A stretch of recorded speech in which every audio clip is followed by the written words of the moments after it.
Mayroon tayong isang single tub washing machine dito mga kaibigan na ang sabi na may-ari ay mahinang ikot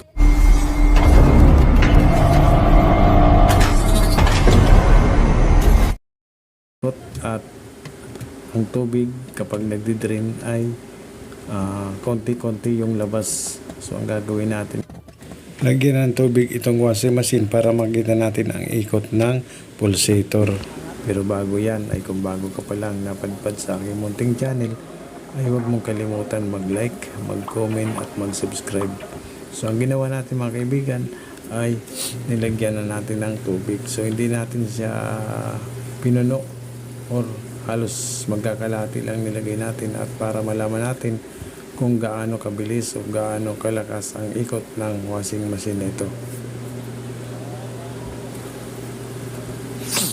Kung makita nyo mga kaibigan, umiikot na, mayroon siyang forward at reverse. Meron siyang forward at reverse.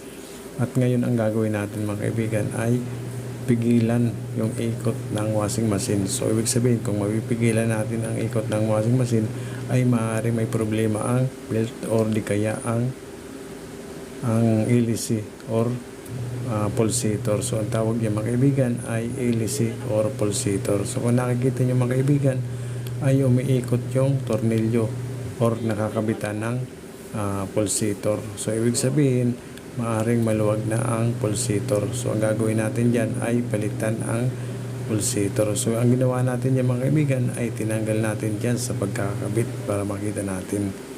So ang isusunod natin naman mga kaibigan ay tingnan ang drain valve. So kung nakikita nyo kasi mga kaibigan, itong drain valve ay ang sabi kasi na may-ari ay hindi agad lumalabas yung tubig.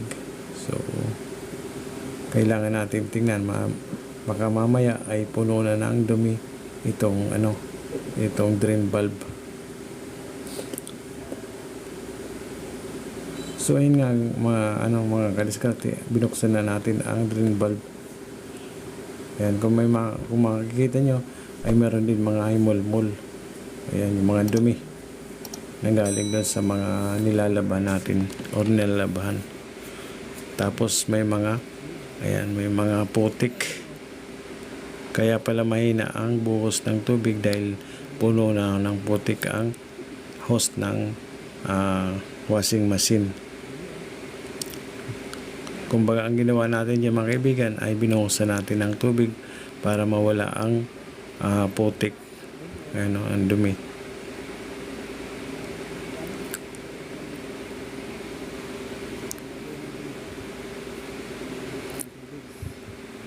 So kailangan kasi mga kaibigan, kailangan yan ay tingnan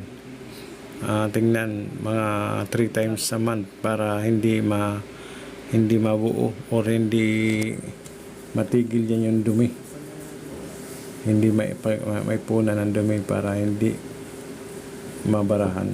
So ang ginawa natin mga kaibigan ay nagpalit po tayo ng pulsator or hélice. Kung nakakita nyo, yung pulsator ay iba na. So dahil napansin kasi natin ay biyak na yung pulsator doon sa kinakabitan ng tornilyo. So yan mga kaibigan, nilinisan na rin natin itong drain valve.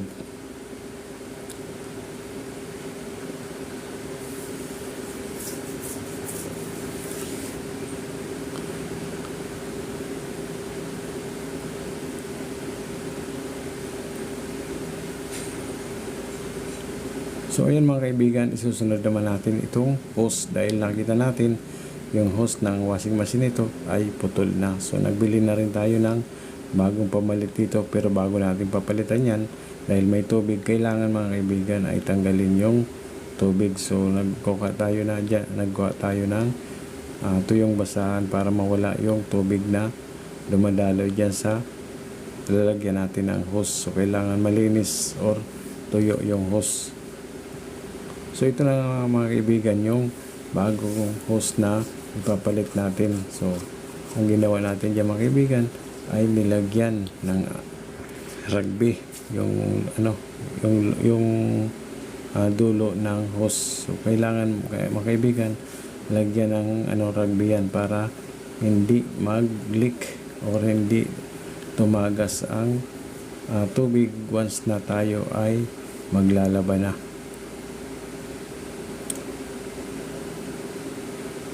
So ganyan lang mga kaibigan ang paglagay ng pandikit o rugby. So ano ba nilalagay dyan mga kaibigan? Ako kasi ang nilalagay ko dyan ay rugby lang. Okay na yan, rugby. Ang iba naman ang nilalagay ay Volcasil or sealant. So kailangan maraming rugby. Kung nakikita nyo, ayan palibot yung dinamihan ko ng rugby, tapos inilagay ko na doon sa dugtungan. At siyempre mga kaibigan, yung pagkalagay ay kailangan pit na pit para hindi daluyan. So ang ginawa natin diyan, maliban doon sa bilog na pang-lock, ay linagyan din natin ng cable tie, panigurado na hindi tatagos or aagos ang tubig diyan sa pinagdugtungan. So ang ginawa natin diyan ay nilagyan ng cable tie. Shout out po sa mga follower o sa mga subscriber ng Diskarte Pinoy Vlog. Maraming po salamat sa inyong patuloy na pagsuporta sa aking YouTube channel, ang Diskarte Pinoy Vlog. So ayan mga kaibigan, ay nalagyan natin ng hose at kailangan natin tanggalin itong natitirang cable tie or dulo. So ganyan lang guys ang paglagay ng hose. Kailangan mayroon rugby, hindi mo pwedeng idirekta or ilagay lang ng rugby, ay ilagay yung hose na walang pandikit o rugby, kasi pag linagyan mo ng tubig yan, siguradong magtatagas ang tubig dyan or dadaan yan ang tubig sa dugtungan ng hose. So ito naman belt nito mga kaibigan, nagpalit na rin tayo ng belt dahil mahina na po or maluwag na yung belt, at sabi na may-ari palitan na rin. So kaya nagbago na or binago na natin yung belt. So kapag kayo naman ay bibili ng belt, ay kailangan po ay dala ninyo ang belt para may sample sila at hindi na kayo pabalik-balik pa doon sa inyong binibilhan. So marami kasi nagtatanong kung ano ang mga size ng belt. So ang kailangan nyo lang mga kaibigan ay dalhin yung belt para may sample sila at para makita yung number. So iba't iba kasi ang sizes or iba-iba ang number ng belt. So ayan mga kaibigan, titesting na natin or ipapractice natin or isasaksak na natin sa kuryente para makita natin yung ikot ng washing machine.